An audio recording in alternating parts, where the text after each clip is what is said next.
નમસ્કાર મિત્રો, દેશ અને દુનિયાના સૌથી મોટા સમાચારમાં આપનું હાર્દિક સ્વાગત છે। તો આજના તાજા સમાચાર મેળવવા માટે વિડીયોને અંત સુધી જોતા રહો અને આવા જ દરરોજના સમાચાર સૌથી પહેલા મેળવવા માટે આપણી ચેનલને સબસ્ક્રાઇબ કરવાનું ન ભૂલતા। તો મિત્રો, આજના પ્રથમ સમાચાર વિશે જોઈએ તો શું ખરેખર દેશમાં લાગશે લોકડાઉન? ખાસ કરીને હવે પ્રશ્ન એ છે કે શું યુદ્ધના પ્રકોપ વચ્ચે ભારતમાં લોકડાઉન જેવી પરિસ્થિતિઓ વિકસી રહી છે? ઉર્જા સંકટ વચ્ચે રાજ્યો કયા પગલાં લઈ શકે?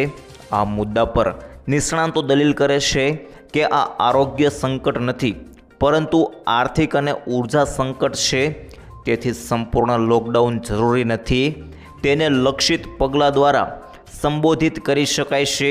તેઓ દલીલ કરે છે કે રાજ્યો પાસે આ કટોકટીને દૂર કરવા માટે ઘણા વિકલ્પો ઉપલબ્ધ છે, જેનો તેઓ અન્વેષણ કરી શકે છે।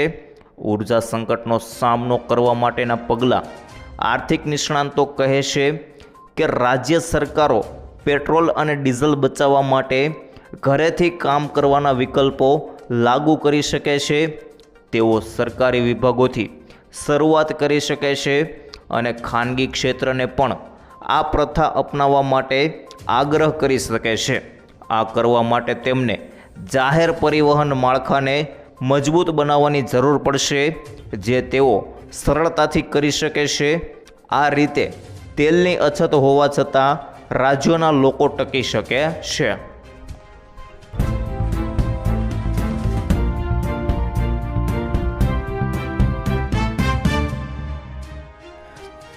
ત્યારબાદ આગળ જોઈએ તો અંબાલાલ પટેલની નવી આગાહી। જી હા મિત્રો, ખાસ કરીને માત્ર હવામાન વિભાગ જ નહીં પણ આગાહીકાર અંબાલાલ પટેલે તો ડરામણી આગાહી કરી છે। અંબાલાલ પટેલના મતે આ સિઝનમાં તો ઠીક, પણ આગામી વર્ષોમાં હજુ ગરમીનો પારો આસમાને પહોંચવાનો છે। અંબાલાલના મતે અત્યારે દેશના ટોચના ભાગોમાં વેસ્ટર્ન ડિસ્ટર્બન્સની અસર છે, સાથે જ ધરતી ગરમ થવાથી ગરમીનું પ્રમાણ અસહ્ય બની રહ્યું છે। હજુ 14-15 મે સુધી આકરી ગરમીનું ટોર્ચર રહેશે। ત્યારે અંબાલાલ પટેલે ખાસ કરીને વૃદ્ધો અને બાળકોને સાવચેતી રાખવા અપીલ કરી છે। આ સિઝનમાં અને આગામી વર્ષોમાં હજુ પણ કાળઝાળ ગરમી પડશે। હવામાન નિષ્ણાત અંબાલાલ પટેલે આ આગાહી કરી છે। અત્યારે વેસ્ટર્ન ડિસ્ટર્બન્સ દેશના ટોચના ભાગોમાં જોવા મળે છે। ધરતી ગરમ થવાથી તેની ગરમી ઊંચી જઈ રહી છે, જેથી આ ગરમી સહન કરવી અઘરી છે।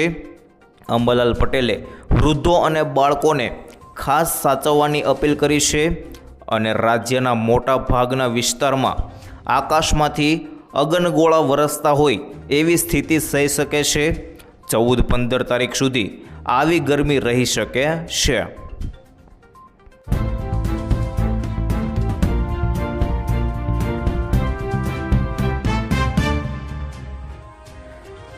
ત્યાર પછી આગળના સમાચાર વિશે જોઈએ તો ખિસ્સું ઢીલું કરવા તૈયાર રહેજો। જી હા મિત્રો, જીવન જરૂરિયાતની વસ્તુઓના ભાવમાં એક મોટો આંચકો આવી રહ્યો છે। સાબુ, ડિટર્જન્ટ, બિસ્કિટ, પેકેજ ફૂડ અને પીણા જેવા આવશ્યક રોજિંદા ઉત્પાદનો ટૂંક સમયમાં વધુ મોંઘા થઈ શકે છે। મોટી એફએમસીજી કંપનીઓ ક્રૂડ ઓઇલ ફુગાવા, વધતા પેકેજિંગ ખર્ચ અને ઈંધણ ખર્ચને કારણે ભાવ વધારવાની તૈયારી કરી રહી છે। ભૂ રાજકીય તણાવ અને વૈશ્વિક પુરવઠા શૃંખલામાં વિક્ષેપોને કારણે આ દબાણ વધુ વધ્યું છે।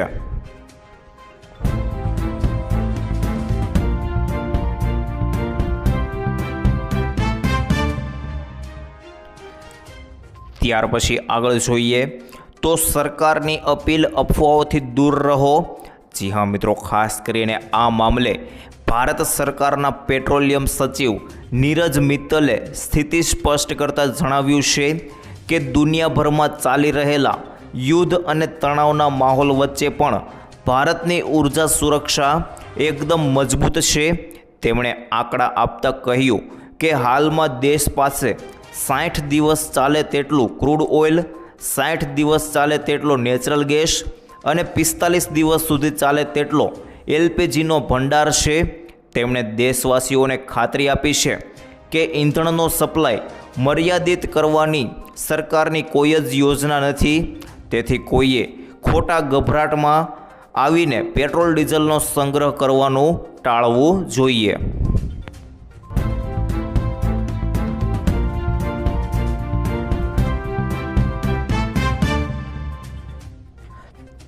ત્યાર પછી આગળ જાણીએ તો ચોમાસું શરૂ થાય એ પહેલાં ચિંતા વધી. જી હા મિત્રો, 93થી 96% વરસાદ થવાની સંભાવના છે. જુલાઈ મહિનામાં ખેંચાઈ શકે છે વરસાદ અને જુલાઈ મહિનો નબળો રહેવાનું પણ અનુમાન કરવામાં આવ્યું છે, જેમાં ખાસ લઈને અલનીનો અને પોઝિટિવ આયોડીમાં પણ ખેંચતાણ થશે. અનિયમિત રીતે ચોમાસું લાંબો સમય સુધી રહી શકે છે અને વરસાદના બીજા રાઉન્ડ વચ્ચેનો ગાળો ક્યારેક અચાનક ભારે વરસાદ પણ જોવા મળી શકે છે.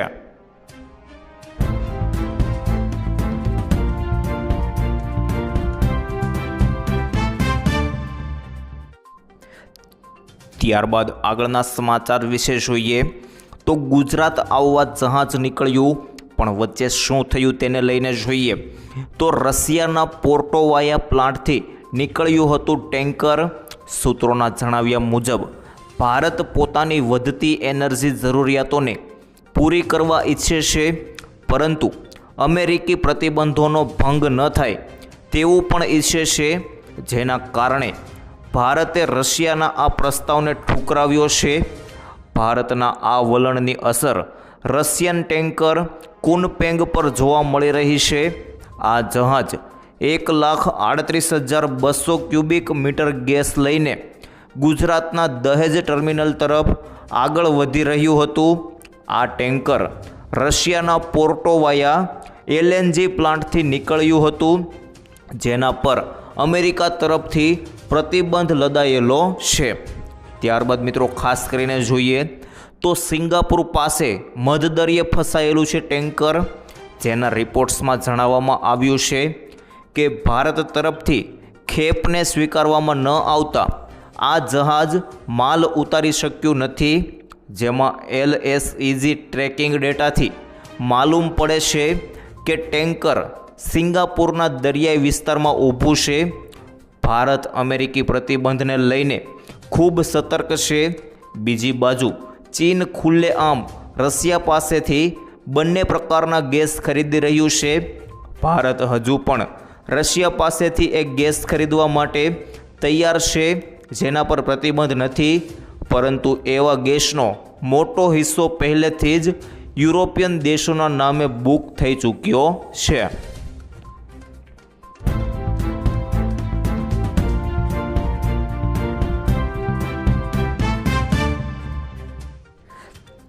ત્યાર પછી આગળ જાણીએ તો શું ઘરડા કર્મચારીઓને છૂટા કરવામાં આવશે? ખાસ કરીને ગુજરાત સરકારે વહીવટી તંત્રને વધુ કાર્યક્ષમ બનાવવા માટે મોટી તૈયારી શરૂ કરી છે. 55 વર્ષની ઉંમર પૂર્ણ કરનારા અને લાંબા સમયથી બિનકાર્યક્ષમ કે નબળી કામગીરીવાળા સરકારી કર્મચારીઓને સમય પહેલાં ઘર ભેગા કરવાની પ્રક્રિયા હાથ ધરવામાં આવી છે.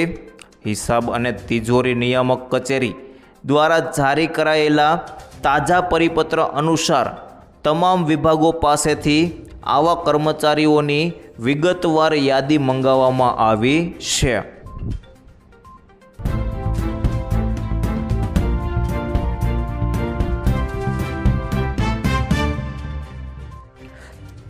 ત્યારબાદ આગળ જોઈએ તો તમામ લોકો માટે 20 રૂપિયામાં 2 લાખ. જી હા મિત્રો, PM જીવન જ્યોતિ બીમા યોજનામાં પોલિસી ધારકને દર વર્ષે 436 રૂપિયાની ચૂકવણી કરવી પડશે. 1 વર્ષ પહેલાં આ યોજના માટે માત્ર 330 રૂપિયા આપવા પડતા હતા, પણ પછી પ્રીમિયમ રાશિને વધારી દીધું. પ્રીમિયમની ચૂકવણી 1 જૂનથી 30ના વચ્ચે કરાશે. આ યોજના હેઠળ 18થી 50 વર્ષની વયના વ્યક્તિને 2 લાખ રૂપિયા સુધીનો વીમો આપવામાં આવે છે. જો તે વ્યક્તિ વીમા કવરેજ દરમિયાન મૃત્યુ પામે છે તો તેના આશ્રિતોને 2 લાખ રૂપિયાનો વીમો આપવામાં આવે છે।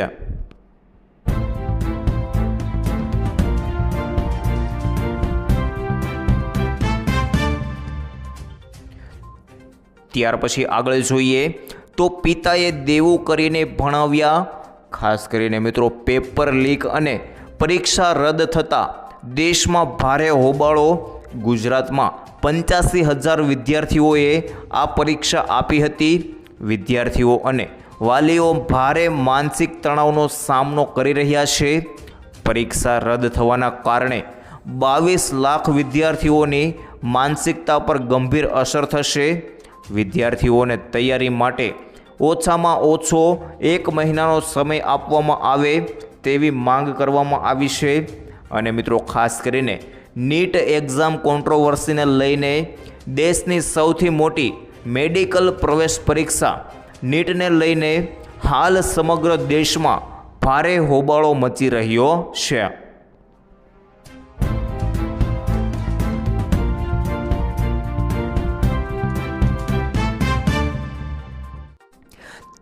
ત્યારબાદ આગળ જોઈએ તો પીએમ મોદીની મોટી અપીલ। જી હા મિત્રો, ખાસ કરીને ઈંધણના બચાવને લઈને વાહનોનો ઉપયોગ ઘટાડવો અને ઈંધણનો વિવેકપૂર્ણ ઉપયોગ કરવો। ત્યારબાદ મિત્રો વર્ક ફ્રોમ હોમને લઈને જે સેક્ટરમાં શક્ય હોય ત્યાં ઘરેથી કામ કરવાની પદ્ધતિ અપનાવવી। સોનાની ખરીદી બંધ કરવી। મિત્રો ખાસ કરીને આર્થિક સ્થિરતા માટે બિનજરૂરી સોનાની ખરીદી ટાળવી। ત્યારબાદ મિત્રો વિદેશ પ્રવાસ ટાળવો। ડોલર અને વિદેશી હુંડિયામણ બચાવવા અત્યારે વિદેશ ન જવું। કુદરતી ખેતીને પ્રોત્સાહન માટે ખાતર અને કેમિકલ પરની નિર્ભરતા ઘટાડવી। ત્યારબાદ જાહેર પરિવહનનો ઉપયોગ, જેમાં ખાનગી વાહનોને બદલે બસ કે ટ્રેનનો ઉપયોગ વધારવો। આ તમામ બાબતો જે છે તે મોટી બાબતો પીએમ મોદીએ અપીલ કરી છે।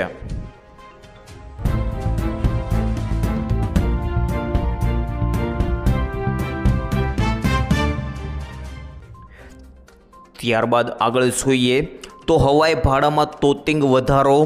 જી હા મિત્રો, મુસાફરો પરેશાન થયા છે। ઉનાળુ વેકેશનમાં ભારે ઘસારાને કારણે અમદાવાદથી વિવિધ શહેરોના હવાઈ ભાડા આસમાને પહોંચ્યા છે। સામાન્ય દિવસો કરતાં ભાડામાં 3 થી 4 ગણો વધારો થયો છે। 11 મેના રોજ મુંબઈનું ભાડું 46,787 અને બેંગલુરુનું ભાડું 76,766 જેવું ઊંચું જોવા મળ્યું છે। જંગી વધારાને લીધે સામાન્ય વર્ગના લોકો હવે ફ્લાઇટને બદલે બસ કે ટ્રેનમાં મુસાફરી કરવા મજબૂર બન્યા છે, જેનાથી પ્રવાસના બજેટ પર સીધી અસર પડી છે।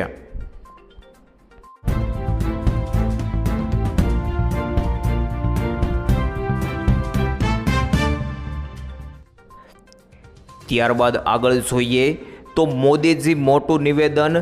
જી હા મિત્રો, પાટીદાર ભાઈઓએ લગ્ન સ્ટેચ્યુ ઓફ યુનિટીમાં કરવા જોઈએ। વડાપ્રધાન મોદીએ કહ્યું કે લગ્ન માટે ભારતની શ્રેષ્ઠ કોઈ જગ્યા નથી। અહીં લગ્ન કરવાથી પૂર્વજોની માટી પણ આશીર્વાદ આપે છે। તેમણે વધુમાં જણાવ્યું, હું પાટીદાર ભાઈઓને વિશેષ અપીલ કરું છું કે તમારા લગ્ન સ્ટેચ્યુ ઓફ યુનિટીમાં કરવા જોઈએ। ત્યાં સરદાર સાહેબ આશીર્વાદ આપવા હાજર રહેશે। તમે ત્યાં લગ્ન માટે સુંદર જગ્યા બનાવી આપો।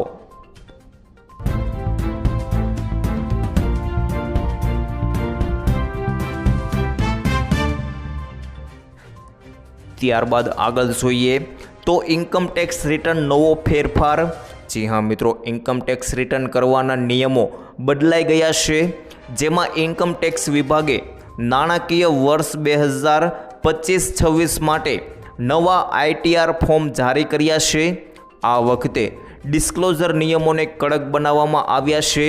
આઈટીઆર 1માં હવે ખાસ કરીને મિત્રો 2 હાઉસ પ્રોપર્ટી અને 1.25 લાખ સુધીના એલટીસીજીની જાણકારી આપી શકાશે। આઈટીઆર 2માં વિદેશી સંપત્તિ અને ક્રિપ્ટોની વિગતો આપવી ફરજિયાત છે। આઈટીઆર 3 અને આઈટીઆર 4માં F&O એટલે કે મિત્રો ખાસ કરીને ઇન્ટ્રાડે ટ્રેડિંગ અને બેંક બેલેન્સની વિગતોમાં કડકી કરવામાં આવી છે.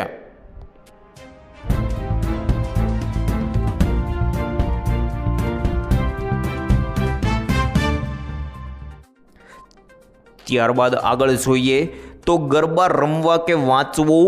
જી હા મિત્રો, ખાસ કરીને નવરાત્રિમાં પરીક્ષા, વિદ્યાર્થી અને વાલીઓમાં મોટો રોષ.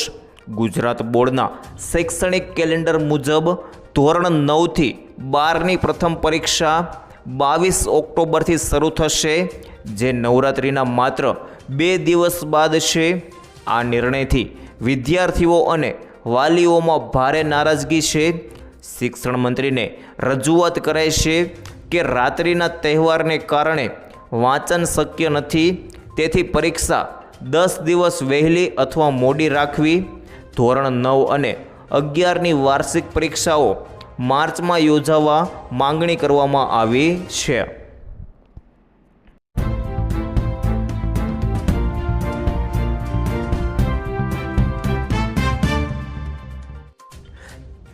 ત્યારબાદ આગળ જોઈએ તો મહિલાઓને 3000ની સહાય.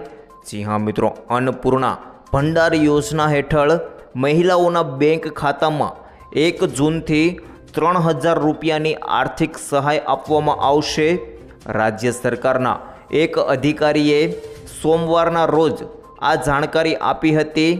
વિધાનસભા ચૂંટણીના પ્રચાર દરમિયાન પ્રધાનમંત્રી મોદી અને ગૃહમંત્રી અમિત શાહે રાજ્યમાં મહિલાઓ માટે અન્નપૂર્ણા ભંડાર સામાજિક કલ્યાણ યોજનાને લાગુ કરવા માટે વારંવાર વચન આપ્યા હતા.